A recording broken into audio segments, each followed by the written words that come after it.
Halo, selamat datang di Gen Adi Lab, channel yang membahas seputar dunia pertanian.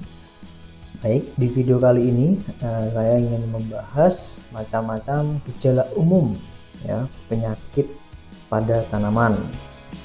Kita biasanya sering ya melihat gejala seperti ini, tapi tahu nggak kalian kalau penyakit ini, gejala seperti itu mereka punya nama. Nah, hari ini kita akan membahas nama-nama macam-macam ya gejala pada tanaman, gejala penyakit kayak gitu. Nah, gejala ini penting Bapak Ibu kita pelajari agar bisa mengetahui ya, oh gejala seperti ini disebabkan oleh apa gitu. Apakah disebabkan oleh kekurangan unsur hara, apakah disebabkan oleh kekurangan nitrogen ya, kalium, fosfor dan lain-lain, atau bisa disebabkan oleh patogen gitu, atau ternyata disebabkan oleh patogen.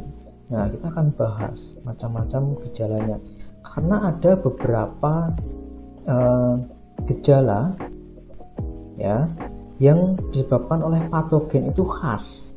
Jadi patogen itu pasti menyebabkan gejala seperti ini. Nah, itu tujuannya kita akan membahas bersama gejala-gejala pada penyakit tanaman kayak gitu. Nah, gejalanya pun juga bermacam-macam, bisa menyerang pada daun, kemudian pada batang, akar juga bisa. Nah, apa aja gejalanya? Nah, kita akan coba masuk ke pembahasannya. Yang pertama itu ada nekrosis. Nah, kita bisa lihat di sini nekrosis. Nekrosis itu gejalanya seperti ini Mas Mbak. Jadi adanya kematian pada jaringan. Jadi jaringan tanaman itu dia mati. Ya, mati gitu kan. Jadi karena ya patogen ini dia menyebabkan menghasilkan toksin, racun ya, yang dapat menyebabkan kerusakan pada tanaman. Jadi selain mengambil nutrisi, patogen juga mengeluarkan yang namanya toksin kayak gitu, sehingga jaringan tanaman mati ya. Ini adalah namanya nekrosis gitu. Biasanya dia gejalanya spot-spot seperti ini nih, misalnya Phytophthora ya, atau enggak Sclerotium. Nah, ini ya kematian pada jaringan tanaman. Kalau udah mati seperti ini ya udah, dia nggak bisa balik lagi hijau, itu nggak bisa ya, paling kita buang ya, kita potong bagian sini, kita potong ya, kita buang, atau enggak sedaun-daunnya kita buang. Karena kalau dia tidak dipotong Mas Mbak, tidak dimusnahkan, dia akan menyebar ke daun sekitarnya seperti itu ya. Contohnya Colectotrichum capsicum. Nah, ini Colectotrichum capsicum Bapak Ibu, dia memiliki ciri yang khas. Kalau misalnya Bapak Ibu perlahan ya lihat cabai yang seperti ini, yang mata seperti ini, itu pasti Colectotrichum. Nah, makanya saya bilang tadi kita mempelajari nama-namanya agar tahu ya disebabkan oleh apa seperti itu. Nah, ini bisa lihat Colectotrichum sp, capsicum dan lain-lain ya. Jenis Colectotrichum spesiesnya lain banyak sekali, tapi biasanya jenisnya yang menyebutnya adalah Colectotrichum. Gejala berikutnya ada klorosis Bapak Ibu. Nah, ini klorosis ini dia kurangnya kandungan klorofil. Jadi jaringan tanamannya itu tidak mati, tapi kandungan klorofilnya itu dia berkurang. Nah, karena bisa berkurang, macam-macam penyebabnya, bisa karena patogen ya, toksin dari patogen, kemudian virus ya, kemudian kekurangan unsur hara pun juga bisa. Kekurangan nitrogen bisa menyebabkan daun tidak segar seperti itu. Nih, klorosis pokoknya Bapak Ibu. Nah, kita akan masuk lagi yaitu hipoplasia. Hipoplasia ini adalah pertumbuhan yang tidak normal, tapi lebih mengarah ke kekurangan seperti itu. Ya, contohnya yang populer itu kerdil. Ya, pertumbuhannya dia tidak abnormal. Kalau ada tanaman dia pertumbuhannya seperti ini, kita patut mencurigai. Loh, kenapa kok tanaman saya yang satunya bagus ya, seger, tapi kok ada tanaman yang kayak gini? Kenapa ya? Nah, itu kita patut curigai Bapak Ibu. Pasti ada sesuatu di sini. entah itu bibitnya yang jelek ya, entah dia terserang virus ya, bisa jadi, entah dia kekurangan air bisa jadi. Nah, ini adalah namanya hipoplasia. Banyak sekali nih contohnya. Hipoplasia ada kerdil, kemudian tidak membentuk hijau daun, kemudian ada etiolasi. Etiolasi juga termasuk dalam hipoplasia. Kita langsung lagi, sekarang adalah hiperplasia. Tadi ini adalah hipoplasia, yang ini adalah hiperplasia. Hyperplasia, apa sih hyperplasia? Nih, jadi adanya pembengkakan pada bagian tanaman. Ya, saya contohkan di sini adalah pembengkakan pada akar. Seperti itu. Nah, kita bisa lihat di sini, kenapa akarnya bengkak-bengkak? Banyak faktor yang menyebabkan akar bengkak-bengkak. Kalau misal dia dalam hal penyakit ya bisa jadi karena di sini ada massa dari patogen kayak gitu. Yang terkenal biasanya ya ini akar gada ya, Bapak Ibu. Akar gada pada kobis. Nah, ini tanaman saya pertumbuhannya nggak normal. Pas dicabut, wah ternyata ini akarnya seperti ini. Nah, akar ini Bapak Ibu, ini di dalamnya itu ada massa dari nematoda. Ya, jadi nematodanya ini dia berkumpul di dalam akar, membentuk koloni di dalam akar. Ya, dia mencari makan ya, yang menyebabkan akar itu rusak kayak gitu ya. Ya, seperti kalau manusia cacingan ya gitu ya.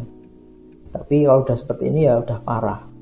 Karena artinya di sini banyak sekali nematoda yang ada di dalam akar ya. Makanya akarnya bengkak. Kemudian selain nematoda juga ada jamur. Jamur juga bisa. Jadi jamur tersebut membentuk miselium ya yang sangat banyak dan menyebabkan akar itu bengkak. Itu juga bisa. Saya menggunakan mikoriza. Mikoriza kan dia bengkak juga ya. Tapi kalau mikoriza kan dia sifatnya menguntungkan. Ada. Nah, itu adalah hiperplasia yang menguntungkan itu ada. Kalau ini adalah gejala hiperplasia yang merugikan. Nah, itu ada.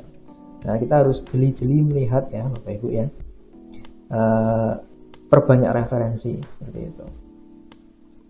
Kejadian selanjutnya ada layu. Nah, kita sering berpikir ya bahwa layu itu wah ini pasti kekurangan air gitu kan, atau kekurangan unsur hara gitu kan, atau kepanasan gitu. Nah, tapi coba kita lihat lagi bahwa ada layu pada tanaman itu karena terserang patogen. Itu Bapak Ibu ya. Jadi enggak semerta-merta gara-gara kekurangan air, panas sinar matahari enggak, tapi bisa jadi dia terkena serangan patogen. Karena apa? Beberapa patogen seperti fusarium ya, dia menyebabkan layu pada tanaman. Pernah tahu moler ya Bapak Ibu? Moler pada bawang merah. Nah, dia juga layu kan? Nah, karena ada fusarium di situ. Nah, biasanya yang menyerang itu fusarium. Nah, caranya gini Bapak Ibu. Fusarium itu dia akan menyumbat pada jaringan silem, pada jaringan pengangkut unsur hara, sehingga air yang seharusnya dibawa ke daun dia akan tersumbat seperti itu ya. Nah, ketika air tersumbat maka dia tidak akan dengan lancar masuk ke daun. Nah, ketika daun itu terkena sinar matahari ya nggak kuat, karena nggak ada yang dibakar, dan akhirnya yang dibakar adalah daun itu sendiri. Kayak seperti ibaratnya kita memasak air ya, tapi lupa ngasih air. Jadi kita cuma masak wajannya aja, masak pancinya aja. Jadi ya lama-lama pancinya rusak kan, karena nggak ada airnya. Jadi tanaman juga sama seperti itu. Nah, kita bisa lihat di sini. Nah, selain itu patogen juga mengeluarkan yang namanya toksin. Dan nanti dia akan menyebabkan tanaman itu mati. Jadi prosesnya adalah pasti layu dulu, layu terus kuning ya, kuning terus habis itu kering kayak gitu. Jadi stepnya seperti itu Ibu ya. Layu, gejala awal tuh pasti dia layu. Nih layu karena di sini ya mungkin udah terserang massa patogen kayak gitu. Di dalam sini massa patogen. Selanjutnya ada gejala rebah semai. Gejala rebah semai ini yang populer itu disebabkan oleh Pythium. Bapak Ibu, Pythium ya atau Rhizoctonia sonalina. Kita harus mewaspadai ketika tanaman pada fase masih muda ya atau vegetatif terserang patogen Pythium, kemungkinan besar akan mati kayak gitu. Jadi kita sangat berhati-hati pada patogen Pythium. Ya, ketika Ibu melakukan semai ya, pasti ada tanaman 1, 2, 3 atau bahkan 10 lebih, pasti dia bagian sini terserang dan itu serentak biasanya. Waduh, ini kenapa ya? Enggak. Berarti ada masalah di bagian sini. Berarti ada masalah di bagian akar. Jadi mungkin tanah yang Bapak Ibu pakai dia mengandung patogen. Nah, kalau misal ada tanaman yang seperti ini, langsung segera dibuang atau enggak dibakar gitu. Dan tanahnya ini Bapak Ibu jangan dipakai lagi. Kalau misal dipakai lagi, nanti tanaman berikutnya pasti akan seperti ini lagi. Jadi ya harus gimana? Nah, semuanya dibuang. Nah, ini akarnya, tanamannya dibuang ya, tanahnya diganti. Tanahnya diganti dengan tanah yang baru seperti itu. Nah, ini adalah Pythium.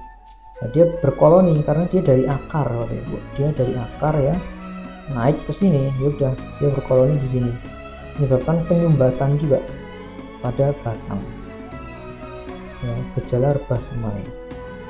Bahaya nih Bapak Ibu ya, hati-hati. Kalau udah terkena rebah semai pasti mati, hati-hati. Kemudian yang selanjutnya ada gejala busuk. Ya, jadi busuk ya nggak cuma di buah sebenarnya. Di batang yang lunak ya bisa jadi busuk kan, karena apa? Di sini ada massa dari patogen, entah itu massa bakteri, entah itu massa jamur. Nah, jadi dia udah merusak pada jaringan buah. Nah, ini kalau kita pencet ya pasti ada lendir-lendirnya, jadi empuk ya, gampang buat dipencet, buat dirusak gampang sekali karena jaringannya udah terinfeksi oleh patogen seperti itu. Nah, ini biasanya spot seperti ini ya Pak Ibu ya, hitam toksin keluar. Nah, ini kalau udah seperti ini mati jaringannya ya. Ini baru segini, nanti lama-lama dia akan menyebar. Jadi seperti panu ya, panu kudis dan lain-lain kalau di manusia. Nah, kalau di tanaman ya ini busuk, bakteri, jamur bisa. Kita masuk lagi ke gejala kudis. Nah, kita seringkali Bapak Ibu lihat ya, ini ya gejala seperti ini. Kenapa kok bisa timbul-timbul kayak gini? Ini ada yang disebabkan oleh patogen juga. Jamur ya, bisa jamur bisa. Nah, tapi yang populer tuh sekarang karena hama puru. Ya, dia bisa menyebabkan bengkak-bengkak seperti ini. Tapi kenapa kok bisa sampai bengkak? Itu karena jadi gini ya Bapak Ibu. Jadi hama dia nempel ke sini buah. Nah, hama ini dia menghisap cairan dari buah tersebut. Di samping menghisap, dia juga mengeluarkan yang namanya virus. Jadi hama ini dia bisa menjadi vektor, pembawa virus. Jadi akhirnya virus tersebut juga berkembang di dalam tanaman, menyebabkan perubahan struktur pada tanaman virusnya itu. Jadi ada reaksi lah, suatu reaksi ya, karena ada yang nggak beres ya. Jadi tanaman itu merespon, wah ini ada reaksi nih karena saya merasa nggak beres kayak gitu kan.